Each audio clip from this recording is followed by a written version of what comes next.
For 30 years, he kept the secret buried. Then a young journalist knocked on his door, asking about Operation Midnight Rain. And suddenly David Martinez realized the silence had protected the wrong people. David Martinez lived in the kind of house that blended into suburban anonymity. Beige siding, brown shutters, a lawn mowed every Saturday morning at exactly 8 a.m. His neighbors knew him as the quiet guy who worked at a hardware store, the one who fixed their sprinklers without being asked and never stayed for a beer afterward. They didn't know that every night for 3 decades, he'd wake up at 3:17 a.m. in a cold sweat, hearing voices that weren't there. The knock came on a Tuesday morning in September. David was in his garage, organizing bolts by size, a ritual that kept his hands busy and his mind from wandering. The young woman at his door looked barely old enough to drive, let alone carry the weight of the question she was about to ask. "Mr. Martinez? My name is Sarah Chun. I'm an investigative journalist with the Washington Herald. I was hoping we could talk about your service in the 82nd Airborne." David's hand stilled on the workbench. Nobody had asked him about his service in years. The VA doctors had stopped pushing for details when he made it clear he wasn't talking. His ex-wife had given up trying to understand the silences. Even his own mother had learned not to mention the war. "I don't do interviews," he said, not turning around. "Sir, I'm specifically researching Operation Midnight Rain. March 15th, 1994. A village called Ben Tre in the Mekong Delta region." The screwdriver slipped from David's fingers, clattering to the concrete floor. The sound echoed in the garage like a gunshot, and for a moment he was back there, the humidity, the smell of burning thatch, the weight of his M16 in sweaty palms. He turned slowly. Sarah Chun was small, maybe 5 feet 2 inches, with serious dark eyes behind wire-rimmed glasses. She held a manila folder against her chest like armor. "That operation is classified," David said carefully. "Not anymore." She opened the folder, revealing photocopied documents with heavy black redactions. 3 weeks ago, a batch of files was declassified as part of the 30-year review process. Operation Midnight Rain was listed as a routine search and clear mission. 12 soldiers, 0 casualties, village abandoned. David's throat felt like sandpaper. "Then you have your story. Except the satellite imagery doesn't match the report. Neither do the medical records from the field hospital that night. 3 civilians were treated for smoke inhalation and burns. A 4th died en route." The garage felt smaller. Suddenly, the walls closing in. David gripped the edge of the workbench, his knuckles white against the scarred wood. "Who sent you?" he asked. "Nobody sent me. I found your name in the personnel roster. You were the radio operator for Sergeant First Class Marcus Williams' squad that night." At the mention of Williams' name, something broke inside David's chest. A sound escaped him, half laugh, half sob, bitter, broken. "You want to know about Marcus Williams? Turn on CNN at 6 tonight. He's receiving the Distinguished Service Cross for valor in Afghanistan. 20-year career of heroism and leadership." David's voice turned acid. "They're calling him America's most decorated non-commissioned officer." Sarah's pen was already moving across her notepad. "You don't sound like you agree." "I think," David said slowly, "you should leave before you find out things that'll keep you awake at night." But Sarah Chin didn't move. She studied his face with the intensity of someone who'd learned to read the spaces between words. "Mr. Martinez, for families in Vietnam, never got closure about what happened to their loved ones that night. Their village was burned. People died. And the official record says it never happened." David closed his eyes. In the darkness behind his lids, he could see them, an old man in a white cotton shirt, pleading in broken English. A young mother clutching 2 children, her eyes wide with terror. The smoke rising from thatched roofs like offerings to angry gods. "Come inside," he said finally. "But understand, once I start talking, there's no going back. For either of us." The living room was sparse, military neat. No photographs on the walls, no memorabilia from his service. The only decoration was a small wooden cross on the mantelpiece, carved from what looked like bamboo. David made coffee with the precision of a man who needed routine to function. Sarah sat on the edge of the couch, recorder placed carefully on the coffee table between them. "Before I start," David said, settling into his chair, "you need to understand what was like over there in '94. The war was winding down, but we were still running operations. Hearts and minds, they called it. Went over to locals, gather intelligence, prepare for withdrawal." He sipped his coffee, buying time. Marcus Williams was what you'd call a soldier. Veteran, Purple Heart, Bronze Star. The kind of NCO who could motivate troops to follow him through hell. And most of us would have. But, Sarah prompted, but Marcus had a problem. He saw enemies everywhere. In the villages we were supposed to protect, in the children who sold us coke and cigarettes, in the old men who wouldn't make eye contact.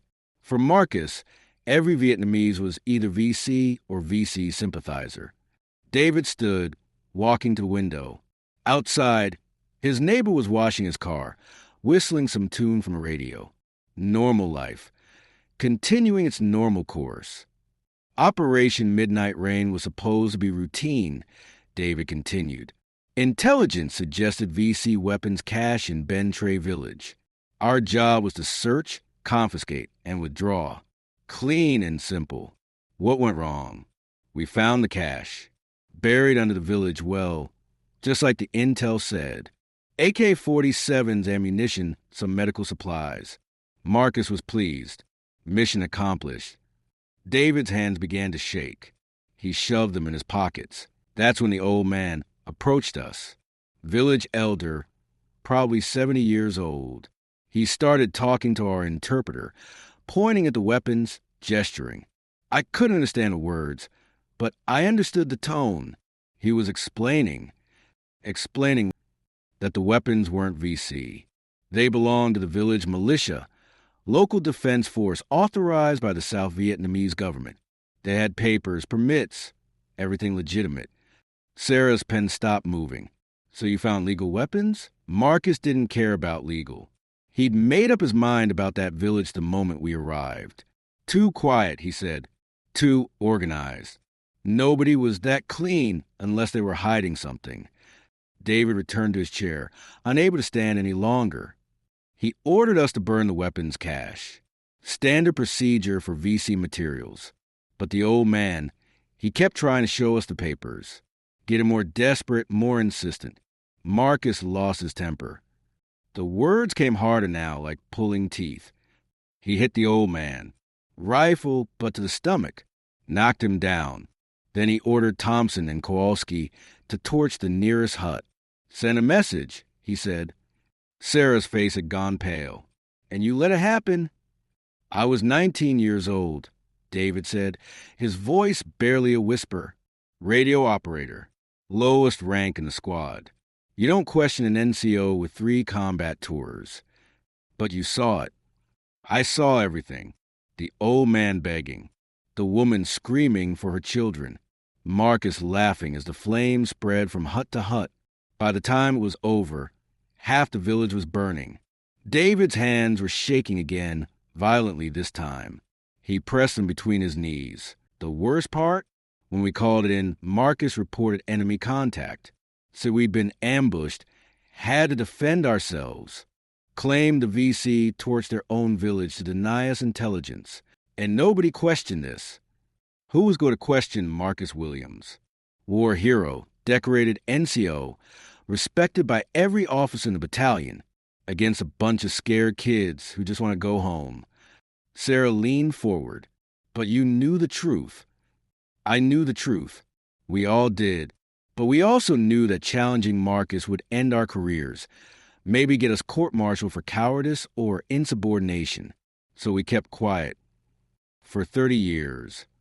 For 30 years. The silence stretched between them, heavy with the weight of decades-old guilt. Why now? Sarah asked finally, why are you telling me this? David looked at the wooden cross on his mantelpiece. Because last month I got a letter from Vietnam. A woman named Gwen T. Lon.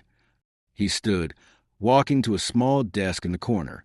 From the drawer, he pulled out an envelope, postmarked from Ho Chi Minh City. She found my name through some veterans' organization.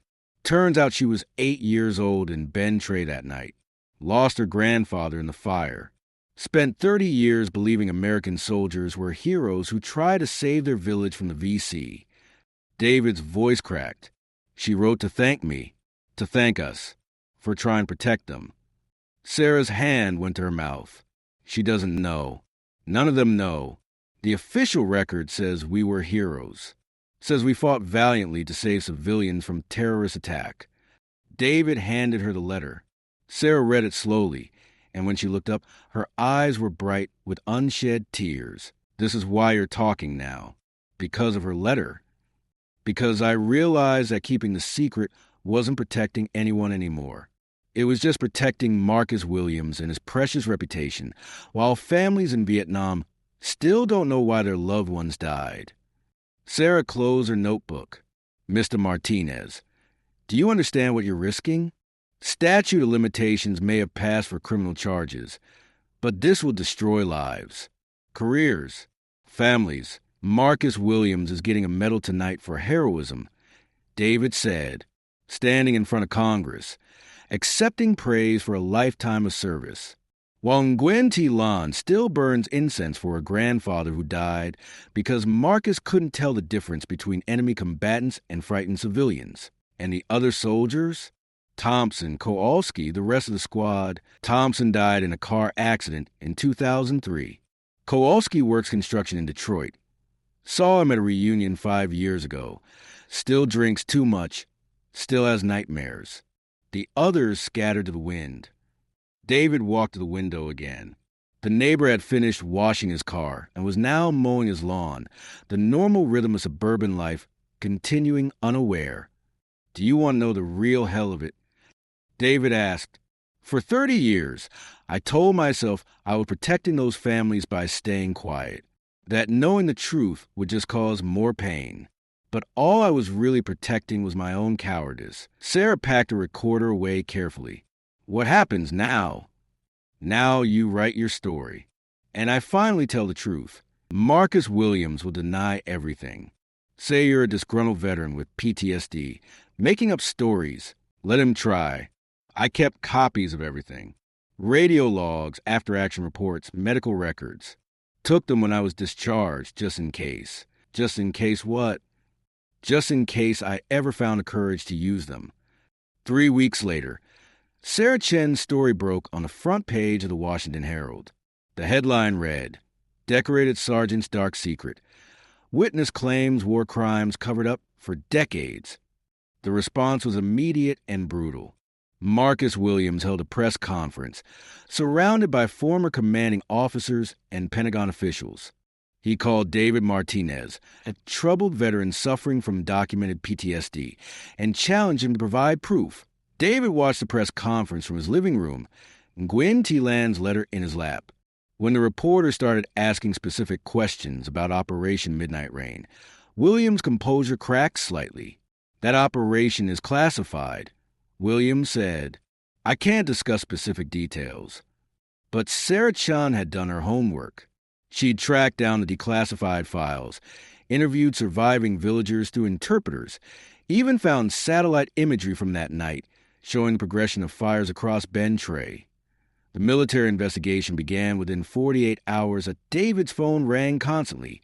Reporters, lawyers, veteran advocacy groups. Some call him a hero for speaking out. Others called him a traitor for betraying a fellow soldier. He stopped answering after the first day. The only call he took was from Nguyen Thi Lan, as she'd learned English over the years, working as a translator in Ho Chi Minh City. Her voice was soft, careful, but her questions were direct. Mr. Martinez, is it true what the newspaper says about that night? David closed his eyes. Yes, ma'am. It's true. The silence stretched across continents in decades. My grandfather, she said finally, he was trying to show papers, to prove weapons were legal. Yes, ma'am. And Sergeant Williams, he grandfather? Yes. Another long silence. Mr. Martinez, why did you wait so long to tell truth? It was a question he'd been asking himself every day since Sarah Chin knocked on his door. Because I was a coward, he said. And because I thought protecting the secret would somehow protect you and your family from more pain. I was wrong. No, Gwen T. Lon said firmly. You were young. You were scared. Now you are brave. I don't feel brave. Brave is not feeling without fear. Brave is feeling fear and doing right thing anyway. When David hung up the phone, he cried for first time in 30 years. The military investigation took 8 months. Marcus Williams was stripped of his decorations and discharged from his current reserve position. No criminal charges were filed. The statute of limitations had long since expired, but his name was added to a classified list of soldiers whose service records would be flagged for any future background checks. David testified before a closed Senate subcommittee on military justice. The experience was excruciating. Hours of detailed questions about events he'd spent decades trying to forget. But when it was over, he felt something he hadn't experienced since that night in Bentray. Peace. Sarah Chin won a Pulitzer Prize for her reporting. In her acceptance speech, she dedicated the award to the witnesses who find the courage to speak truth, even when that truth is painful. David didn't attend the ceremony, but he watched it on television. When Sarah mentioned his name, he raised his coffee cup in a small salute. 6 months later, he received another letter from Vietnam. This one was from Gwen T. Land's daughter, a doctor in Hanoi. Mr. Martinez, she wrote, my mother asked me to tell you something. She said in our culture, we believe the spirits of the dead cannot rest until truth is spoken. Because of your courage, my great-grandfather's spirit can finally rest. Our family's pain is not healed, but it is understood. Thank you for giving us truth. David framed that letter and hung it next to the bamboo cross on his mantelpiece. The nightmares didn't stop completely, but they changed. Instead of burning villages and screaming civilians, he dreamed of quiet conversations with old men who nodded in understanding. Sometimes he dreamed of Nguyen T. Land's grandfather, smiling and holding papers that finally mattered. He still worked at the hardware store, still mowed his lawn every Saturday at 8 a.m. But when customers asked about his military service, he no longer changed the subject. He would tell them, simply and without drama, that he had served in Vietnam and learned the hardest lesson of his life, that silence in the face of injustice is its own form of violence. Some people called him a hero for speaking out. Others call him a traitor. David Martinez knew he was neither.